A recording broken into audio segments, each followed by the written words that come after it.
Every week, it's my goal to share financial information that helps you from both your financial life and financial vineyard. We hope it takes you from the journey of your roots to the vines that might be growing and all the influences that are in the air that help craft your delicious life. Like wine, life and finances have different palates that should be celebrated and not judged. Welcome to the first show of 2022, where we are going to change things up just a little bit, and we are going to go back to having guests on the show, but the guests are going to be other financial planners from within Rooted Planning Group. So we're very thrilled to launch the first new edition in 2022 with one of our, I say, quote unquote, new planners, but she's actually been with us for almost a year and a half now, Anne Arceo. Anne, welcome to the show. Thank you. Thank you so much. Happy to be here. Well, Anne has been a wonderful addition to our team, and many of you may, if you are clients of ours, you may have seen her name or even possibly worked directly with her. And she is our master budget extraordinaire. How do you like that title, Anne? Yeah. We're thrilled to have her on part of the team, and some of the documents that she has actually created for some of our clients has been extraordinary. And we thought we would open up this year talking about all things related to budget. And you may hear in the background, because we're actually recording this show at the end of the year. The excitement of Christmas is coming upon us.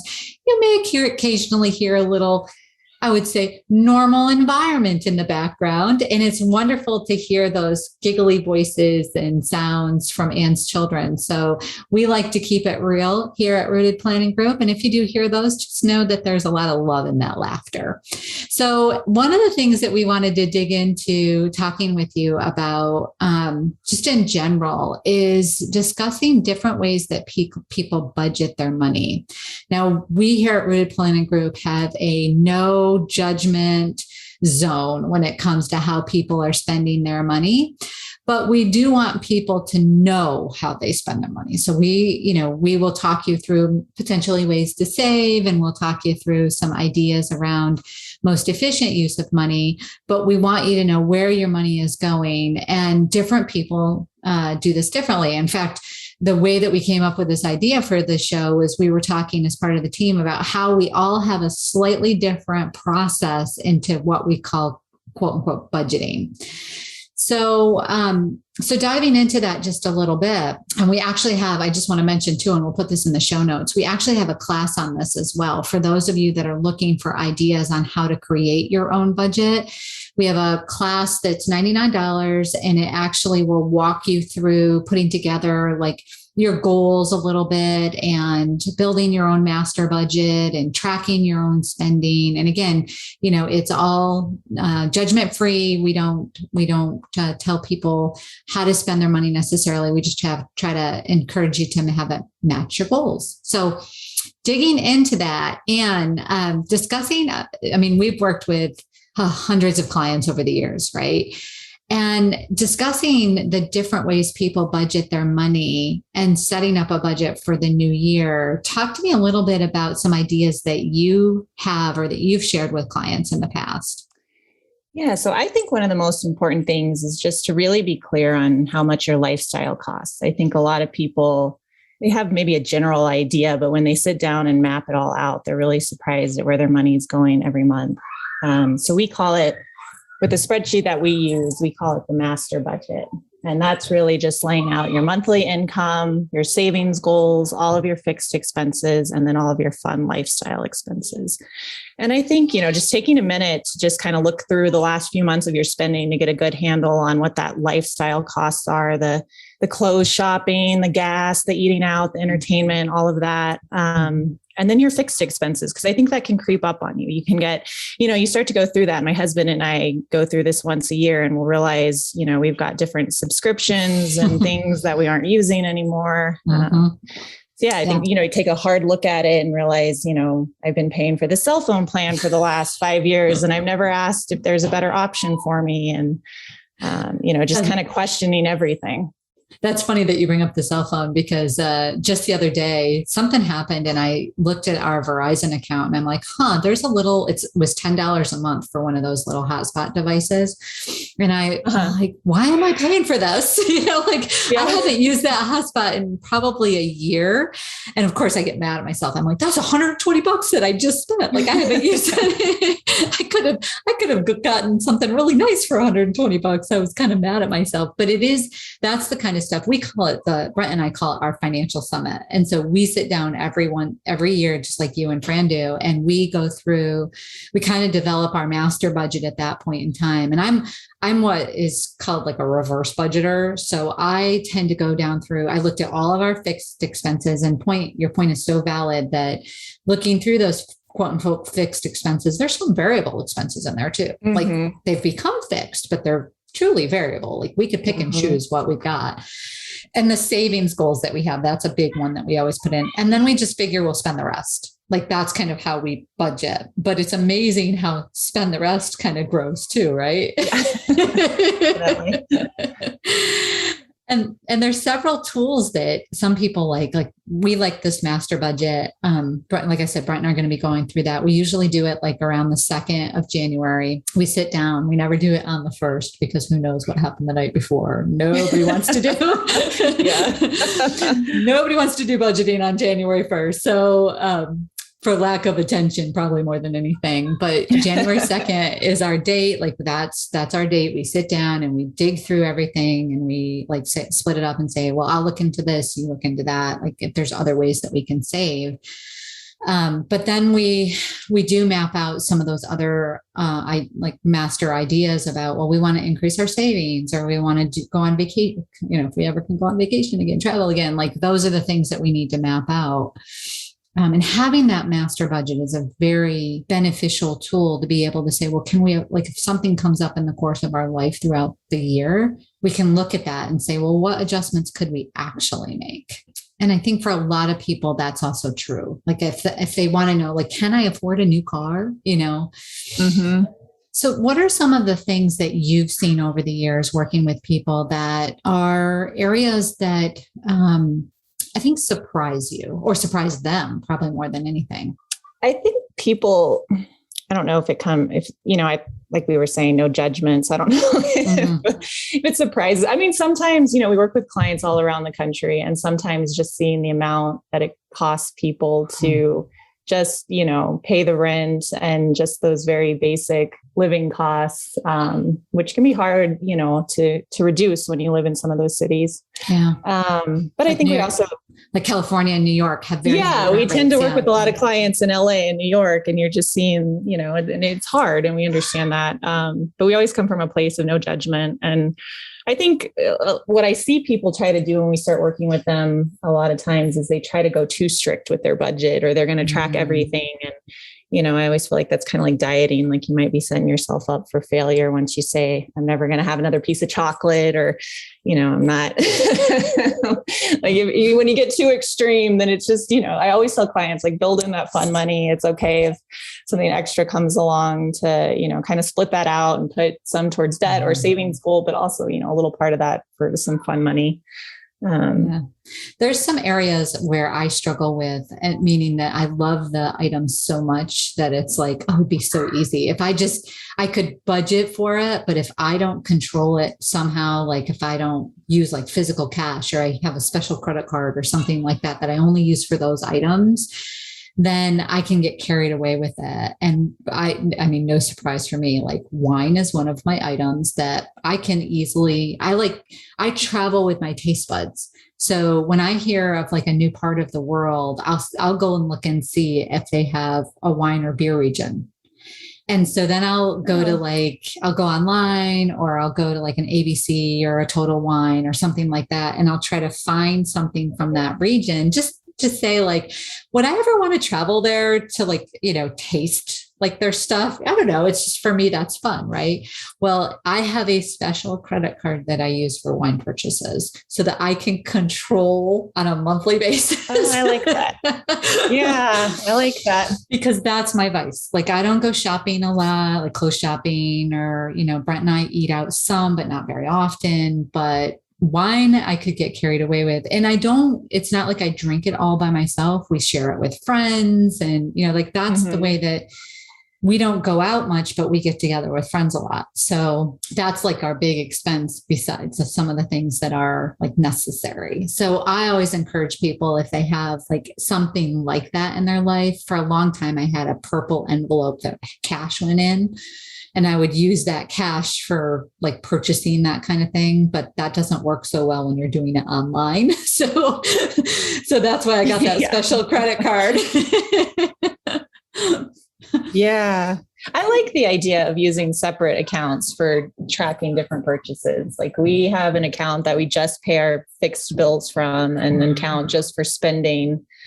And then we have a set amount each week that goes in. And we know when we look at that account, like that's money we can spend on the fun stuff. Like our other stuff is taken care of. And if we get to the end of the week and there's $50 left, well, we got to make that work. Yeah. So I think that keeps us on track. It can even be like, yeah, we can go out and have dinner, or it's like, oh Lord, it's going to be a weekend at the park. Yeah. And I think matching up too, I think when you sit there and build that master budget, if you ask yourself the question, what value does this add to my life? So like we talked about the fact that people pay a lot in rent and they pay a lot possibly in mortgage, depending on where they live, but that may bring great value to their life because they're where they want to be. Now, do they realize that? Maybe not until they ask themselves that question. But then other things that they're spending money on, like I had somebody say to me not too long ago, like, I probably am spending too much on the gym, but that's my sanity. Well, then you should be. Like if that's your, if there's a cheaper gym you could go to and you get the same like value out of it, fine. But if that's your health and your mental health, then yeah, that matches your goals. Yeah, I agree with you. I think that's why we came up with the mindful money program. It was being mindful, like, does this add something to your life? And is it important to you? Because I know when the pandemic started and DoorDash became our vice, and just this convenience of ordering food while we were working from home, but realizing that, with the fees and everything, just how much it costs. Yeah. That's one of those, like you said, convenience creepers, right? Mm-hmm. Now, let's talk about that class just a little bit that was created. So the whole idea behind it is really it's both something that you can track your goals. You can also track your debt. Like you could set a goal to reduce your debt, kind of give the back, because you created that document. This is your, I would say, child, one of your children. Give us some background on what was your mindset like? How did you come up with the idea of this?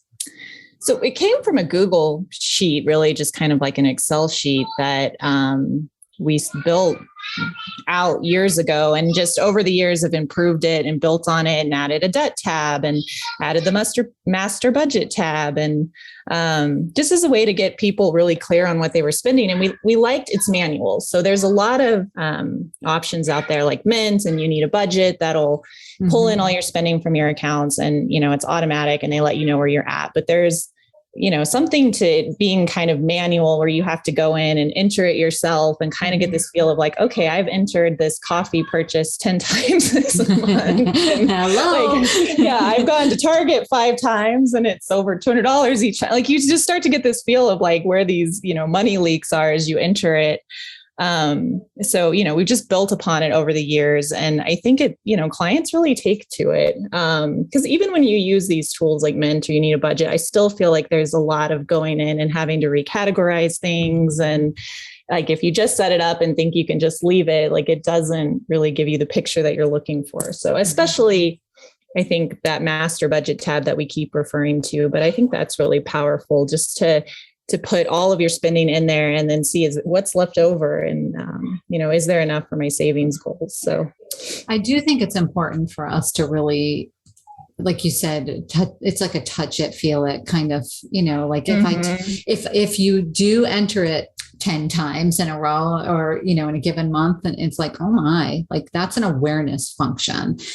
And it might be okay. Like, if somebody wants, if that's their vice, if that's how they want, that brings great pleasure in your life, then go ahead, like do it. Right. But if you're trying to, if you're like, wow, that, that doesn't really bring that much joy to me. Like, why am I spending this much money on it? Well, then it's an opportunity to sort of shift where the money is going just a little bit. So, I mean, that, and then also adding on to that, the idea of projecting out, right? Planners love to plan. So projecting out, like, what do you think? And then there's a comparison piece in that spreadsheet too, that Google Doc as well. Like, you're comparing what did you plan to what actually happened. Yeah. So we show you build out your master budget, and this is what you want your goals for the month. This is what you want it to look like every month. And then when you enter your actual spending, it'll tell you, line item by line item where you've gone over. And then even a year to date tab. So you can see year to date, like you've already, come close to spending the budget in a certain category. So I think that's a cool feature that we've added. Yeah. And then also the debt tracking side of it too, to like be able to see like, where are you at with some of your debt, or maybe you don't have any, but you have other goals about savings. Where are you at with those savings goals as well? As we're recording right now at the end of the year, like there's this big push, like, oh my gosh, we've got 2 weeks left in the year. I better get things done, where that is going to keep you aware of, have you moved along throughout the course of the year? What are some of the biggest tips of the trade, if you want to call that have been, I know you mentioned earlier with you and Fran, like you have a separate account for your fixed bills, and then you kind of have a separate account for your fun, kind of spending. But what are some of the things that you've seen be successful with clients as well? Well, I think with using that Google sheet, I think it's really helpful for clients to set it all up and at least use it really solidly for at least 3 to 4 months. It can be tricky. It is manual, and it can be tiring to keep up with it constantly. But I think if you use it those first 3 to 4 months and you get a really good feel for where your money's at, then I think, the next step is just kind of automating things, automate your savings goals. So have an automatic transfer to your cash cushion emergency fund account.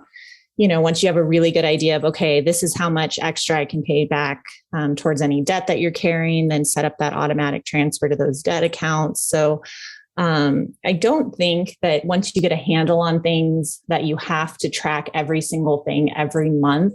I think the next step, once is to just automate. Yeah. Automation is the key, isn't it? I mean, that really does do it.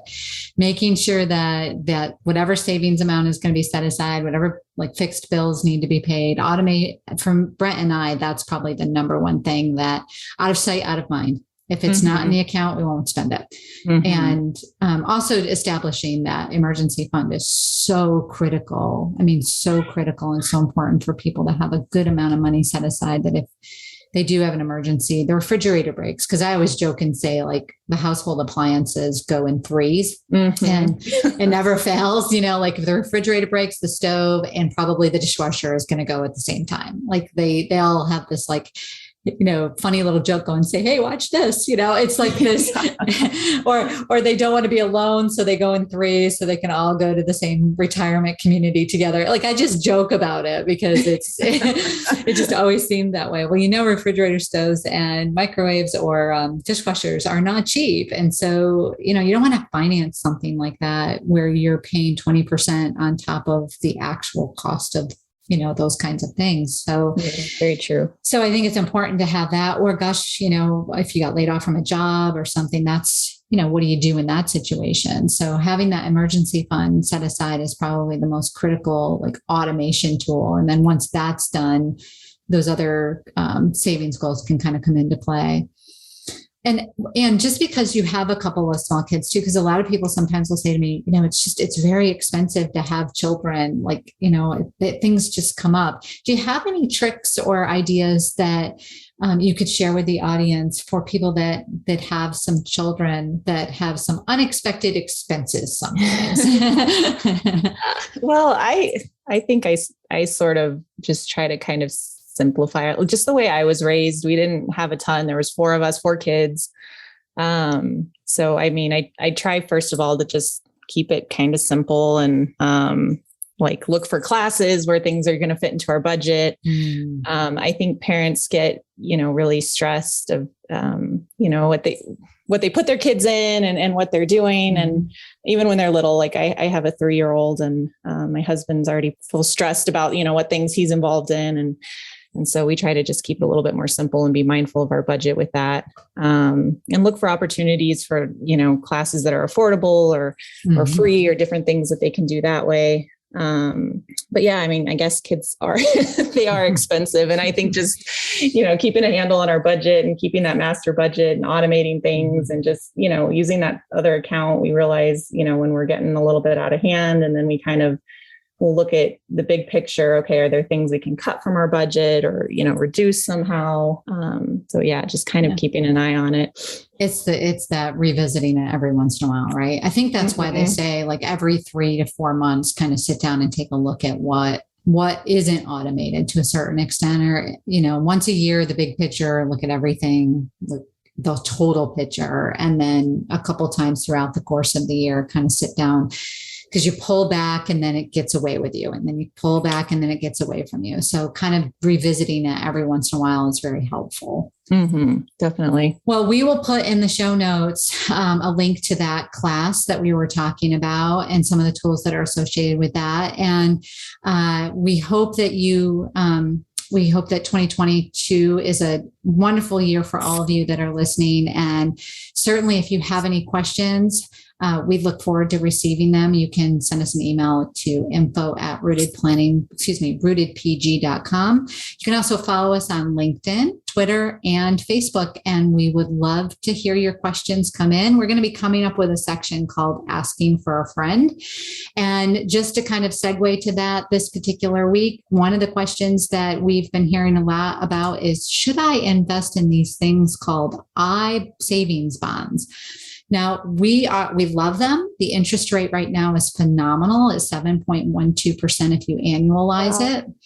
It's great, right? So if you have some cash sitting on hand, then it's a wonderful place that you can invest some money right now. It is limited to $10,000 per year per person, plus an additional $5,000 that you can put away with your tax return if you want to. So technically you could put away $15,000 a year.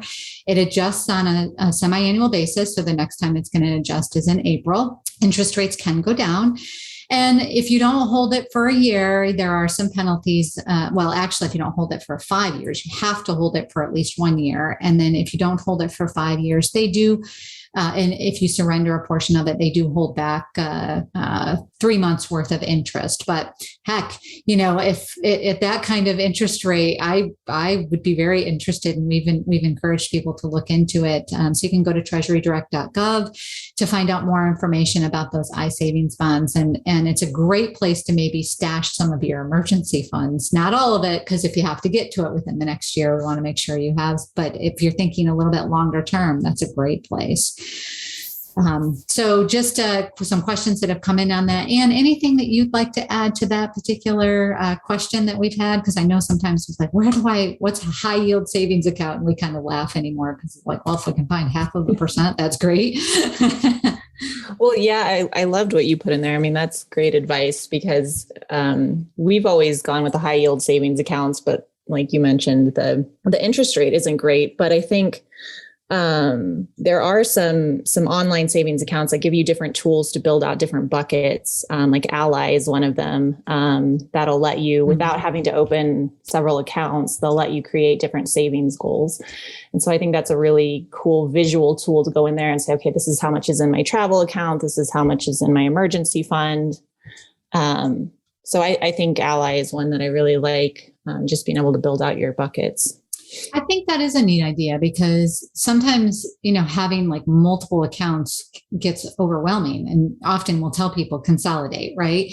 But then on the same hand, if you have different goals, like one goal might be to buy a house or to buy a car or to save for a vacation, having 3 separate accounts like that, and trying to put money in those different buckets can make your head spin sometimes, where if you can put all of it in that one Ally account, and then Ally can break it out for you based on what you've put in that system, that is kind of nice sometimes. So it just depends on what you're looking for. So longer term, meaning like maybe not needing it in several years, like under 5 years or so, or 5 years, like maybe this I savings bond is a good idea, but Ally might be something that's, within a couple of years that you could throw some money in as well. And it's easy access. It's really definitely liquid. Yeah. Mm-hmm. Well, we hope you all have enjoyed the show. And again, if you have any questions, don't hesitate to send them our way. We'd love to answer your questions. Pass this along to your friends and make sure that if you do need some clarification, we hear about it. Thanks, everyone,